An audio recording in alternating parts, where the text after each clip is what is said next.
అందుకే మంత్రం ఏం చెప్పింది? ఈశాన సర్వ విద్యానాం ఈశ్వర సర్వభూతానాం. అన్ని భూతాలల్లా ఈ దేశమంతా లోకమంతా నేనే వ్యాపించి ఉన్నా. కానీ మనం మాత్రం విగ్రహాలలో దేవాలయాల్లో దేవుని వెతుకుతున్నాం. మన పక్కకే మన మనిషిలో ఉన్నటువంటి దేవుని మనం మర్చిపోతున్నాం.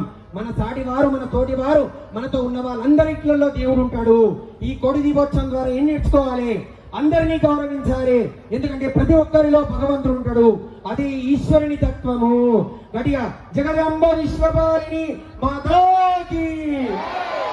అందరూ కూడా చేతులు జోడించి గట్టిగా అమ్మవారిని గట్టిగా మనస్సునందు కంచి కామాక్షికి వినబడేటట్టు ధ్యానం చేసుకోవాలి. అమ్మవారి ధ్యానం విశేషంగా చెప్పండి.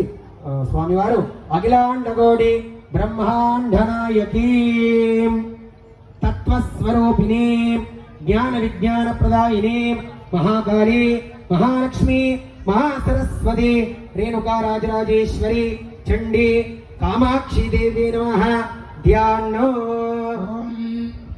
ఖడ్గం చక్రగదేశుతాపరిఘాం శూలం భుషండీం శిరః శంఖం సందదతేం కరైస్తృణజనాం సర్వాంగభూషావృతా నీలాశ్మద్యుతిమాస్య పాదదశకాం సేవే మహాకాళికాం యావస్తోత్స్వపితే హరౌ కమలజౌ హంతుం మధుం గైడభం అక్షస్రక్పరుషం గదేషు కులుషం పద్మం ధనుష్కుండికాం దండం శక్తిమసించ ధర్మజలజం ఘంటాం సురాభాజనం శూలం